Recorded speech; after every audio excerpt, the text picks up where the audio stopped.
Okay, we got a Glock 23 and a Kel-Tec 380 auto pistol. This is a kind of informatical. I mean, you can always compare them. You already know the sizes, so what I'm trying to do here is give you an idea with some universal items. I'm gonna compare these with some universal items. Obviously, Caltech is a 380. This is a 40. This is a compact model of Glock. There's a smaller version also called subcompact, but I'm very used to this one right now. It's a little hard to conceal, but it's a very dependable gun. Never failed. I have over 10,000 rounds. Never needed anything major.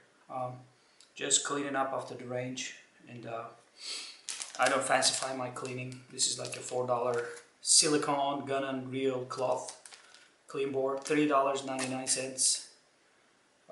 My Glock leads literally almost no oiling. I mean, just tiny bit on certain spots. And Caltech is the same way. You don't shoot this too much anyways. This is just a concealed carry. Just, you know, break into it like about 200 to 300 rounds at the range. And then you just basically carry it with you to, I guess, get out of conflict. It's all depends on your attitude, you know. I hope I never have to use both of them or any of the guns in any conflict. I just like them at the range. I carry this daily basis on, you know, for self-protection. Basically, just want to make sure that this is okay, nothing in the chamber. Just dry fire one, and then Glock. Okay, nothing in that chamber also. Let's just start with the Caltech. Very small. This is my iPhone, just to show you the thickness. It's very universal. Size on the top of the iPhone, so you can basically see what the differences are. It's like this is a very comfortable weapon to carry in your pocket. People say things about the caliber, which I don't believe. Smaller the caliber, less impact, or, you know, everybody got their own opinion, but I always believed in bullet placement versus caliber. No one wants to stay in front of any caliber of weapon. So if you're good at it, 380 is plenty power to stop anyone. All you need this weapon is to get out of conflict. And the best way of self-protection is to be awareness and staying out of conflict anyways. But if you ever get in one, this is the weapon. How I get to my 40. This is always in my car. This is on me. All I need is a couple rounds to scare somebody and get to my car. That gets me out of conflict. I hope I never have to use it. You just have to make your plan, make up your mind. When you get into a conflict, everything has to be muscle memory. You gotta decide what you're gonna do with your wallet if they ask for it. You're gonna throw it away, you're gonna give it to them, you're gonna fight them. Everything has to be muscle memory. I have that now, so call me paranoid, but I just worked it out. So I have a muscle memory. What happens if I get robbed or gun pointed at me or all that. So it's all there. Anyways, let's get back to Caltech. Now, that was my iPhone comparison, the thickness and everything. Hopefully you can see it clearly. It's a pretty comfortable gun. This is what I use. This is the Black Hawk. I bet you can find them really cheap online. Goes into anywhere. There's a clip over here. You can put it inside your pants, shorts, anything you want. You can. I mean, this is almost smaller than my wallet, and it's light when it's loaded. I got a magazine. It's with 5 shots in it, 1 in the chamber. That's 6, but I only have 5 right now loaded in there. This gun is made in USA, and I guess I don't want to speculate about the price, so you just check it online. It's Caltech 380. This is my HTC phone Eva, and I'm showing you the thickness comparison with that too. It's a little, you know, if you sit it on your phone, this would be the size of the gun. It's a pretty gun to carry around. It's very concealable. It goes with you everywhere. When you need it, your gun is with you. It's better than having a 45 in the house or in your car than carry a 380 in your pocket. That's all I'm going to tell.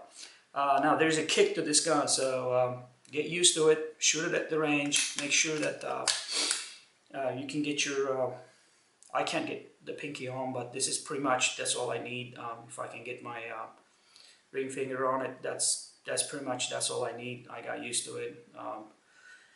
I'm not super accurate, but all I need is, as I said, a couple good rounds, good shots on the target, so that gets me out of conflict. That's about it for the KelTec. And then we can compare it with a dollar bill. Actually, this is your dollar bill. You can see the size of this thing on a dollar bill. That's my car key for a regular Honda Accord. So you can compare that with that car key also. This is a really thin and small pistol to carry around. That's a beer bottle if you wanted to see a beer bottle comparison. So these are all universal things that you can compare this gun with and see how small this is. And I'll give you a measurement. Actually, you can see this, but it's literally overall is like 5.1, I want to say, the length from the barrel to all the way to the end. So, and it shoots 380s. That's the ammo it shoots out. Let me show you that with that coin right here. You gotta, that's your typical 380. I mean, you can fancify your ammo, but I don't see why you're gonna need to. Just make sure the gun is operable. 380s are kind of hicky. You just have to make sure that this thing fires up right. And then I'm gonna compare that to my Remington 40. You can have that, see the differences right here. That's that Remington.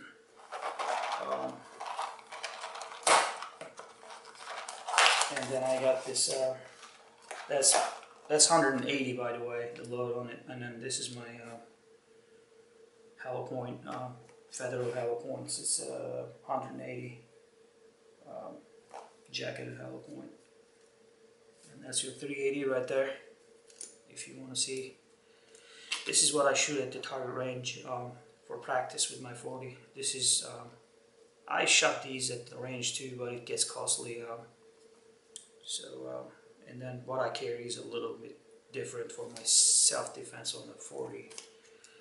Is a higher shock right there. You can see the differences between 340s right here, and then all the way to the corner is the 380. So you still got plenty power. It's all about bullet placement, as I said. And the best self-defense is to avoid conflict anyways. Awareness and just avoid it. If you can turn around, you turn around. Just because you have a gun, you really don't need to get in any conflict anyways. I always hope I never will have to use any of my guns for any reason other than their shooting range. So that's about it about KelTec, and that comes in the Glock 23. Compared to KelTec, it's a pretty sizable gun, and it's very super dependable. As I said, I shot over 10,000 rounds and never had a single problem. I didn't even place the recoil spring yet. Since I didn't have any problems, I'm just gonna get the back plate checked. Another bullet hog holster, got it online. It just literally clicks into the holster. You can't catch the trigger. I mean, you just hit it, and then your finger basically lines up with the trigger. I never keep one in the chamber if it's in the car. If I'm carrying on me, and if I have if it's winter, if I have something loose, I may keep one in the chamber. But I usually don't keep one in the chamber for this one. This one definitely one in the chamber, because that's the primary pistol I'm going to be using to save. Get out of conflict. Let me put it that way. Anyways. Glock operates very smoothly, obviously less recoil than KelTec. Even if it's 40, I have less recoil on this gun than KelTec. I guess the size obviously helps out.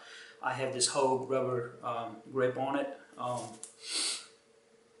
It feels much better. I didn't like the texture, so I just basically got that rubber from G Village locally and put it on there, and it's been really great. I have a good grip on the gun and feels good and operates really smoothly, and got the factory fixed sights. I love the gun. There's no problems, nothing. And then as far as the size, obviously, that's your dollar bill. It's a little bigger than a dollar bill. Overall size is like 7 inches from tip to the back of the gun. Glock will give you a size from the sight, between the sights, which is going to call for 6 or 6.1. But physically, if you really handle the gun, you're looking at a 7-inch gun right here. I mean, obviously, it's very dependable, but it's not really super concealable. There's your beer bottle, if you want to compare it. That's about, you know, I mean, that's your size right there. Just almost like the, you know, coming up all the way middle of the beer bottle, neck of the beer bottle. So, and then this is like the thickness. You can see how thick the gun is. That's my iPhone right here. So give you an idea of how thick this thing is. Thickness. So it's about 1.20 inches on the width over here. I mean, it shoots nice, but as I said, it's concealing. As far as concealing, that's the HTC thickness of it. So if you have either phones, you can look at the size, and as I said, this is HTC Evo and a half. This is about iPhone and a half, or a little more than that. And my clip comes as in 13+1, so I can put in 13 in the clip and 1 in the chamber if I have to. And I'm shooting these fancy ammo just for self-protection. These come really expensive at the range. So as far as the weight, obviously Glock 23 is much heavier than the Caltech. This is what I got for you. So hopefully this will give you an idea of good comparison of something universal. You can see the actual. I mean, you get the inches and all the sizes online, obviously, but I just wanted to give you an idea of comparison with with something universal. You can see the sizes, the width, and everything, and compare them. There's your measurement. If you can see that, I don't know, but that's about it. If you have questions or any comments, you're welcome to post it. Just keep it PG. A lot of ladies carry this weapon, so they may be checking it out. Shoot any questions, anything I can help with, I'd love to help.